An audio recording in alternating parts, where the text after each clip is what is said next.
Pessoal, hoje eu trago o Francisco para bater um papo conosco. O Francisco teve o EB2NW, né, a aplicação do Green Card aprovada aí nos últimos dias.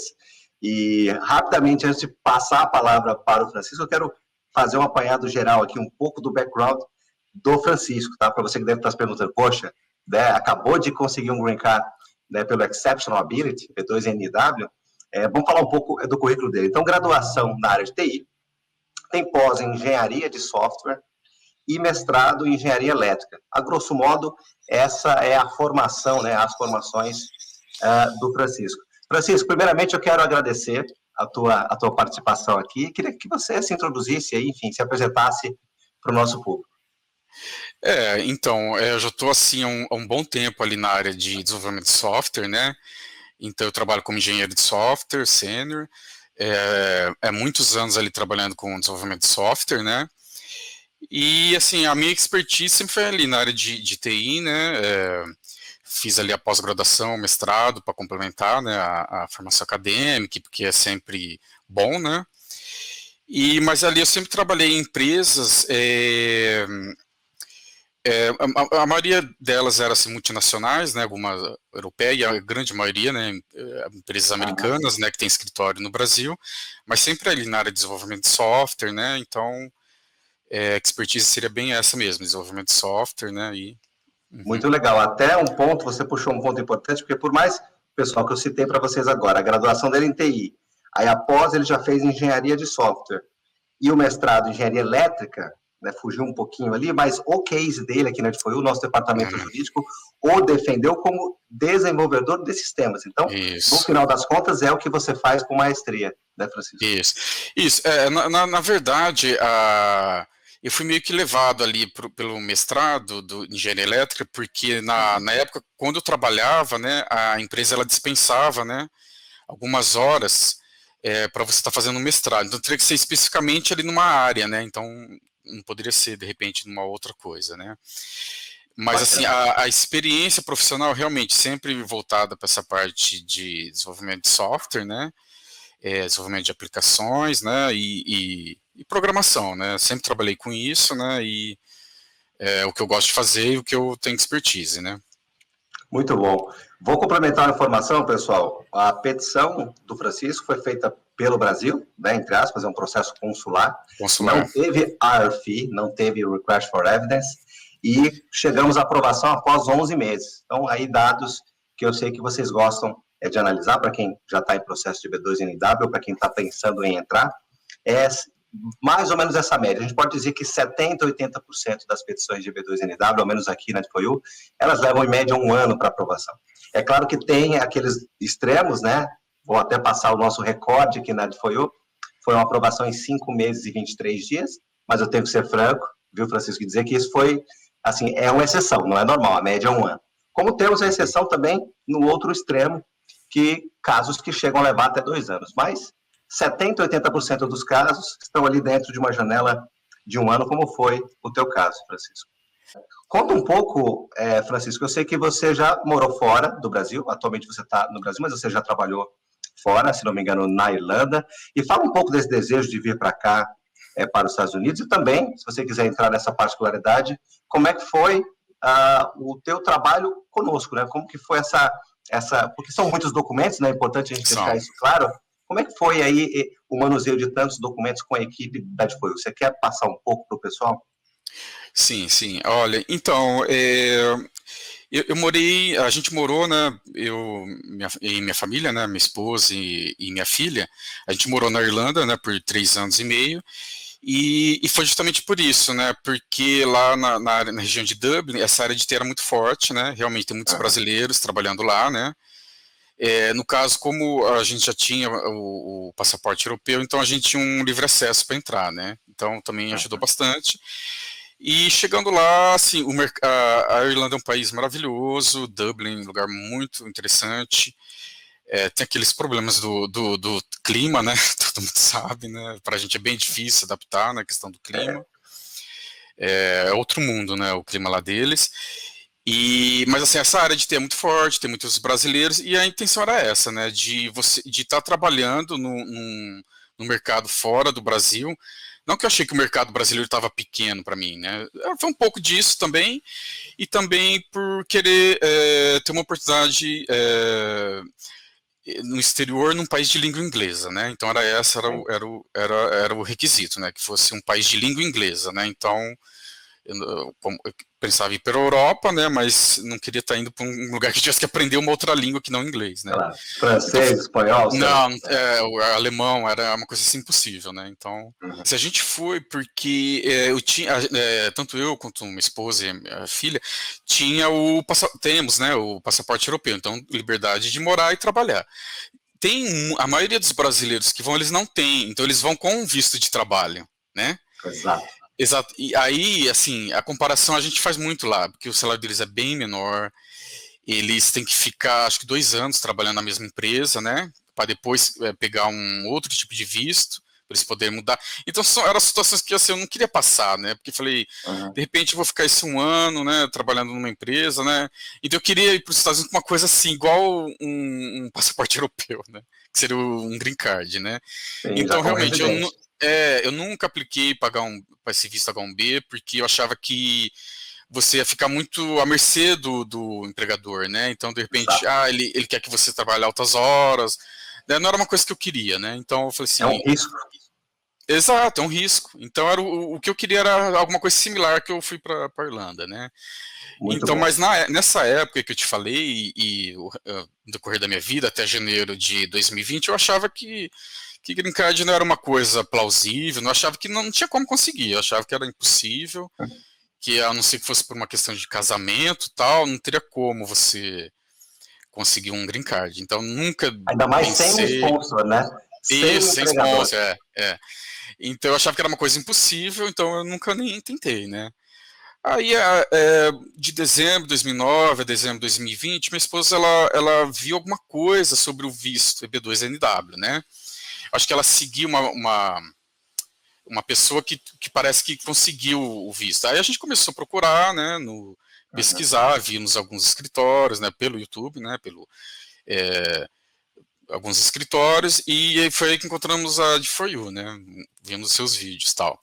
O que chamou a atenção da D4U, no caso dos seus vídeos, foi os detalhes que você passava, né, sobre o EB2NW, detalhes bem profundos, bem claros, né? Então passava muitos detalhes, muito conhecimento, muita claridade, né, nas coisas, né? Que passa confiança para as pessoas, né?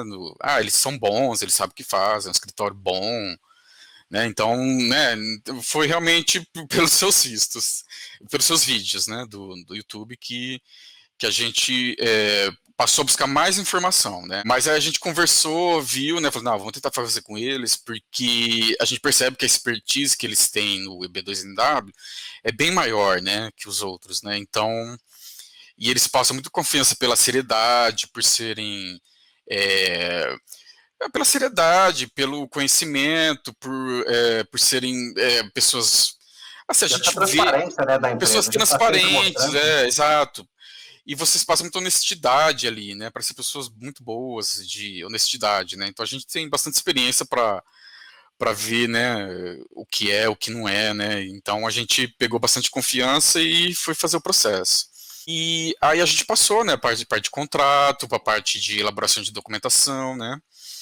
E assim, a produção da petição ela é muito bem feita, né? Ela é um processo muito bom. Eu acho que eu não teria nada para falar no sentido de melhorar, né? Não teria nada para falar. Você recebeu a sua cópia? Você olhou tudo? Nossa, tudo. Não, então, mas estou falando durante a montagem. É um diferencial nosso também.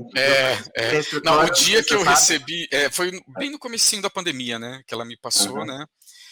Aí eu falei, gente, não acredito que ela fez o scan de todo isso. Falei, nossa, ela deve ter ficado uma vida. Às vezes a gente escaneia 1.500 páginas, tem processo que chega até 1.500. Eu falei assim, gente, eu não acredito, eu não conformo que ela escaneou tudo isso para me mandar. E ela escaneou e me mandou. Eu falei, nossa, que incrível, eu nem acreditava na hora que eu vi tudo aquilo lá. A gente é muito transparente nesse aspecto, né? Porque em alguns escritórios, infelizmente, eles não mostram o que estão mandando. E, enfim, eu acho que o cliente ele tem que ter a liberdade dele, amanhã ou depois ele quer acessar aquele arquivo, ele quer, sei lá, trocar de escritório. Aqui na foi raro isso acontecer, mas é importante ter essa transparência. Sempre antes de submeter para a imigração americana, nosso departamento jurídico, as nossas advogadas pedem para as meninas de apoio escanear e, de fato, mandar para vocês, clientes. Então, não, e assim, e o processo, assim, a montagem, né, foi um processo muito bom, é muito detalhista, você precisa de muitos documentos. Eu acho que a Rita ali, ela faz um trabalho excelente ali na documentação, né? Então, inclusive, ela dá bastante conselho, assim, cuidado com isso não, isso pode abrir RFI, não. Aí, uma vez, eu até estava escrevendo alguma coisa no currículo, ela falou assim, não, se atenta com as datas têm que ser perfeitas, têm que ser exatas. Aí ela falou assim, o processo tem que ser muito liso para não dar chance de abrir RFE, então tem que ser muito transparente, muito liso. Então, eu já fiquei... Né? Foi. O seu não deu RFE, 11 meses, aprovação direta sem RFE. É óbvio, o trabalho de todas, né, foi excelente, principalmente ali da Rita, que ela pegou várias coisas, não, muda a data, você colocou a data errada, porque, por exemplo, às vezes, por exemplo, o mestrado eu terminei em maio, né, que é quando você defende a tese, e aí eu acho que coloquei em janeiro, né, uma coisa assim, ou dezembro, ela, não, coloca maio, mês certinho. Ela assim, não pode dar nenhuma, tem que ser liso, tem que ser, ela até falou uma palavra, tudo tem que fluir, né, tem que ser tudo fluido. Exatamente. Aí eu falei, nossa, então é bem sério, né? A gente costuma dizer que o processo é enorme, como você viu, a gente costuma dizer que o sucesso está nos detalhes. Nos detalhes. Hoje a DeFoyu tem esse índice de aprovações tão elevado, elevadíssimo, Francisco, justamente por isso. Esse é um dos fatores. A gente se atenta nos mínimos detalhes. E um outro diferencial nosso que você deve ter acompanhado é que a petição ela passa por 8 profissionais. Então, desde o início, quando você vai tratar de formulários, aí depois passa a IDOC de apoio, né? Você citou a Rita, que é espetacular, depois vem parte de cartas, ou seja, existe um profissional em cada uma das etapas, a advogada acompanhando desde o início, estratégia, revisando e petição, ou seja, é muita gente para a gente errar. Porque é um processo enorme, como você viu, até seria plausível ali um erro humano, que seria comum, mas aqui acaba não acontecendo, porque são tantos profissionais trabalhando na mesma petição, que um revisa o trabalho do outro. Foi isso que você percebeu com a Rita. Tanto que quando eu recebi lá a parte final para revisar, ela falou assim para mim, tem mais uma coisa que a Vanessa vai estar colocando, tem mais um artigo que a Vanessa vai estar... Quer dizer, a Vanessa ainda estava trabalhando no fundo, né, do processo, né? Exato. Ela estava trabalhando ali também em outra parte, então, quer dizer, eram várias pessoas que estavam ali trabalhando, né? Ela falou, não, espera um pouquinho, antes da gente mandar, a Vanessa vai querer pôr mais um artigo, né? E também é do jeito que você falou. Então eu acho assim, que você mandou ali o e-mail para o atendimento de for o seu currículo, né? Eu acho que se eles falarem que é elegível, tal, acho que vale bastante a pena você tentar, mesmo que se falar a questão, né, do dinheiro e tal, eu tentaria novamente, né? Eu acho que se eles falam que tem chances, eu acho que vale a pena tentar. Ainda mais agora, né? A gente acredita tanto, Francisco, e a gente acredita tanto, e o nosso comprometimento é com a obtenção do Green Card, que a gente oferece reaplicação sem custo. Então, a DeFoyu tem um índice de aprovação bem elevado, estamos falando de 93% hoje. Se, porventura, na primeira aplicação, você cair nesses 7% que bate na trave e o agente não aprova no primeiro momento, a DeFoyu reaplica sem custo excedente para o cliente. Então, ou seja, isso é mais uma demonstração de que a gente está empenhado com o resultado. A gente só descansa, de fato, quando o cliente está com o Green Card na mão. Aprovado, Muito bom, Francisco. Eu quero te agradecer a participação aqui nesse nosso vídeo. Você sabe que os nossos clientes e os nossos clientes em potenciais, aqueles que ainda não são clientes, como eu sempre brinco, eles adoram ouvir essas histórias, porque, de fato, existe um pouco para nós brasileiros, eu acho que para profissionais de países, enfim, né, do chamado segundo mundo, terceiro mundo, enfim, brasileiros, América, enfim, países da América do Sul, tem um pouco daquele complexozinho de achar o seguinte, poxa, será que o meu currículo vai ser enxergado como, sei lá, um currículo excepcional pelos Estados Unidos? Tem sempre esse receio. E trazer profissionais como você demonstram aqui, provam claramente que processo bem montado, argumentação sendo bem feita, sim, um currículo como o teu, claro que tem um mestrado, ele é, de fato, acima da média. Então, é muito bacana uma participação, né? Sempre que a gente pode trazer clientes e fazer participações como a sua de hoje. Eu quero te agradecer mais uma vez. Não, eu acho que quando você manda o e-mail ali para D4U, se eles respondem que jurídico, né, respondeu que está dentro do perfil, que pode trabalhar, acho que você pode confiar. Eu acho que você pode confiar e é isso. Realmente, quando eu vi os vídeos dos aprovados, eu corri a ver, né? Porque você quer ver, é real, será que eu vou estar um dia ali? Será que eu tô no mesmo parâmetro, né?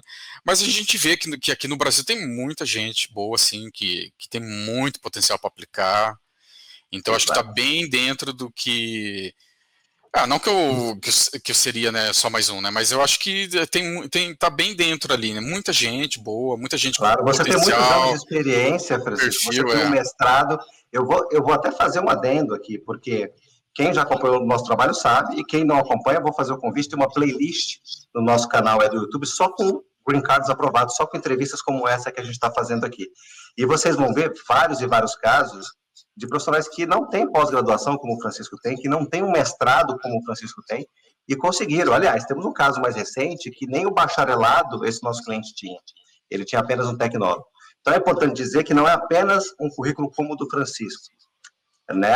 Se você tiver uma boa experiência na sua área, for de uma área que a gente enxergue que é de interesse nacional, por isso que é importante mandar o teu currículo para o nosso jurídico avaliar, você muitas vezes, o mínimo, normalmente é bacharel e 5 anos de experiência. Esse costuma ser o mínimo. Se não é um bacharel, se é um tecnólogo, a gente puxa um pouco mais na experiência, pede uma experiência um pouco mais longa.